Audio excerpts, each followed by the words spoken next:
Hello friends, என்னோட பேர் Hemamalini. Welcome to Malini's dhaba.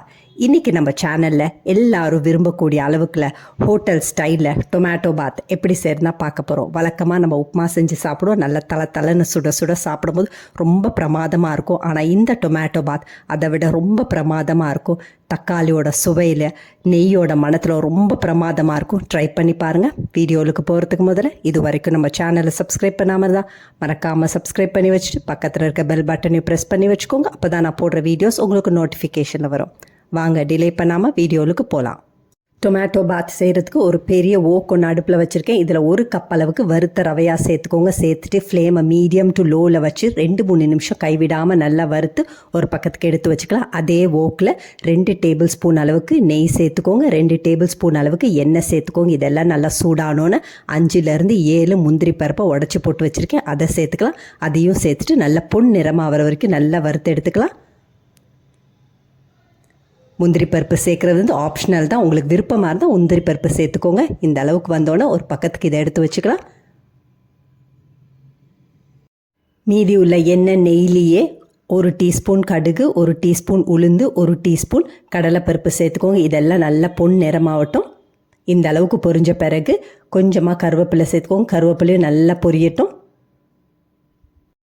இந்த அளவுக்கு கருவேப்பிலை வந்து நல்லா பொரிஞ்சோடனே ஒரு பெரிய வெங்காயத்தை நீட்டாக வெட்டி வச்சுருக்கேன். 3 பச்சை மிளகா உடச்சி போட்டு வச்சுருக்கேன். அதை சேர்த்துக்கலாம். அதோட 2 டீஸ்பூன் அளவுக்கு இஞ்சியை பொடியாக நறுக்கி வச்சுருக்கேன். இது எல்லாத்தையும் சேர்த்து நல்லா வதக்கி விட்டுக்கோங்க. 2 நிமிஷம் கைவிடாமல் நல்லா வதக்கி விட்டுக்கோங்க. வெங்காயம் வந்து அதிக நேரம் வதங்கக்கூடாது. இந்த அளவுக்கு வதங்கினா சரியாக இருக்கும்.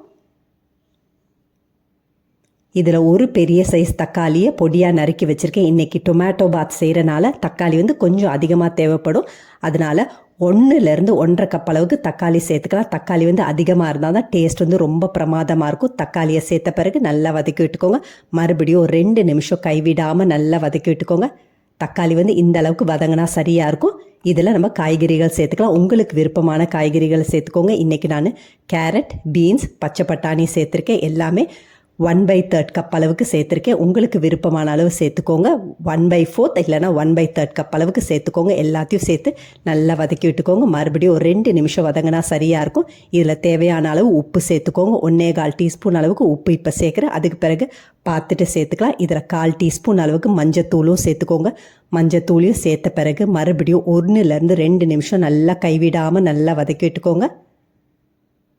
இந்த அளவுக்கு வதங்கின பிறகு நம்ம தண்ணி சேர்த்துக்கலாம். நம்ம ஏற்கனவே 1 கப் அளவுக்கு ரவையை வறுத்து வச்சுருக்கோம். 1 கப் ரவைக்கு 3 கப் அளவுக்கு தண்ணி வந்து கரெக்டான மெஷர்மெண்ட். தண்ணியும் சேர்த்த பிறகு நல்லா கலந்து விட்டுக்கோங்க. இப்போ உப்பு செக் பண்ணிக்கலாம்.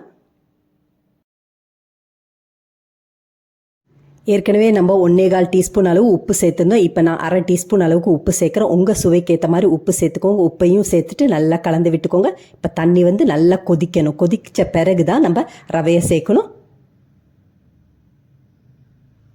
இப்போ பாருங்கள், தண்ணி வந்து நல்லா கொதிக்குது. இப்போ நம்ம ரவையை சேர்த்துக்கலாம். ரவையும் சேர்த்துட்டு மீடியம் டு லோ ஃப்ளேமில் வச்சு 2-3 நிமிஷம் கைவிடாமல் நல்லா கலந்து விட்டுக்கோங்க.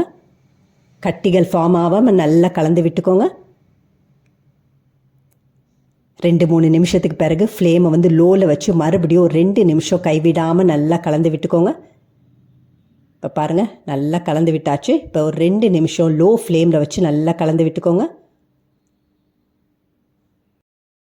நல்ல மணக்க டொமேட்டோ பாத் வந்து ரெடி ஆகிடுச்சு. கடைசியாக நம்ம ஏற்கனவே பொரிச்சு வச்சுருக்க முந்திரி பருப்பை சேர்த்துக்கலாம். அதோட 1 டேபிள் ஸ்பூன் அளவுக்கு நல்ல சூடான நெய் சேர்த்துக்கோங்க. நெய் சேர்க்குறனால நல்ல மணமாக இருக்கும். 1/2 கைப்பிடி அளவுக்கு பொடியாக நறுக்கின கொத்தமல்லியை சேர்த்துட்டு நல்லா கலந்து விட்டுக்கோங்க.